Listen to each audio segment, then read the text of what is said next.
శ్రీమాత్రే నమః. ఏ జన్మలో ఏ పుణ్యమో గాని కుంభరాశి వారికి కలలో కూడా ఊహించని అదృష్టం, ధనం వెతుక్కుంటూ వస్తుంది.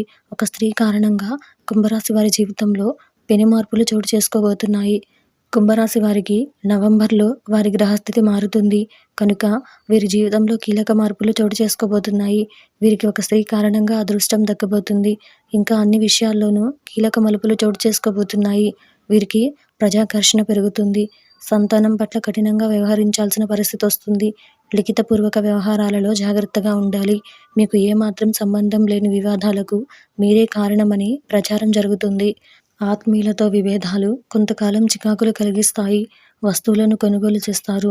విదేశాల నుంచి వచ్చిన ధనంతో విలువైన స్థిరాస్తులు కొనుగోలు చేస్తారు. వ్యాపారంలో లాభాలు సంతృప్తికరంగానే ఉంటాయి. ఆపదలు తప్పుకుంటే మిగిలింది అదృష్టమేనని గ్రహించండి. స్థిరాస్తుల వ్యవహారాల్లో పెద్దలు మీకు చాలా అనుకూలంగా వ్యవహరిస్తారు. చాలా సందర్భాలలో కృషి ఫలిస్తుంది. విద్యార్థులు జ్ఞానచూర్ణాన్ని సేవించడం, సరస్వతీ తిలకాన్ని నుదుటిన ధరించడం, మేధా దక్షిణామూర్తి రూపును మెడలో ధరించడం వల్ల మంచి ఫలితాలు పొందగలుగుతారు. నూతన ప్రయోగాలు చేసి ఇబ్బందులకు గురవుతారు. శుభకార్యాన్ని కూడా పూర్తి చేస్తారు. వచ్చిన ప్రతి ఒక్క అవకాశాన్ని మీరు పూర్తిగా వినియోగించుకోవాలి. మీ జీవిత భాగస్వామి కారణంగా, మీ తల్లి కారణంగా మీరు లబ్ధి పొందుతారు. ఇందులో ఎలాంటి సందేహం లేదు. ఇక కుంభరాశి వారు అదృష్టం వల్ల మంచి స్థితికి చేరుకుంటారు. స్త్రీ సంతానం పట్ల అభిమానం ఎక్కువగా ఉంటుంది. మీరు సూర్యునికి వీలైతే ప్రతిరోజు లేదా ఆదివారం ప్రతి సప్తమి రోజున తప్పకుండా నీటిని సమర్పించండి. అన్ని శుభ ఫలితాలు పొందుతారు.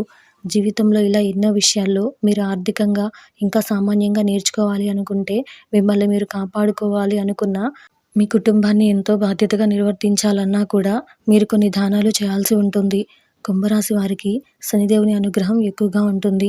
కనుక ప్రతి శనివారం రోజున శని దేవాలయానికి వెళ్ళి లేదా నవగ్రహాలలో శనిదేవుడు ఉంటాడు కాబట్టి నవగ్రహాల చుట్టూ తిరిగి తైలాన్ని అభిషేకించి కూడా ప్రదక్షిణలు చేసి నల్ల నువ్వులు, ఇంకా నల్ల మిరియాలు, నల్ల శనగలు ఇవన్నీ కూడా పూజారి గారికి దానం చేయడం వల్ల మీ జీవితంలో ఉన్నటువంటి దోషాలన్నీ తొలగిపోతాయి.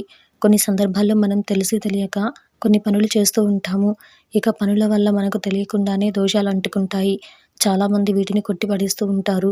మీరు ఖచ్చితంగా శనిగ్రహ నవగ్రహాలకి లేదా శనిగ్రహానికి తైలాభిషేకం చేసి ఆయనకు మనసుతో ఇంకా భక్తి శ్రద్ధలతో పూజించడం వల్ల పొరపాటుగా మీకే తెలియకుండా చేసినటువంటి కొన్ని పొరపాట్లకు దోషాలన్నీ కూడా తొలగిపోతాయి. మీరు జీవితంలో ఉన్నత స్థితికి చేరుకోవడానికి కూడా ఇదే మంచి అవకాశం అని గుర్తుపెట్టుకోండి.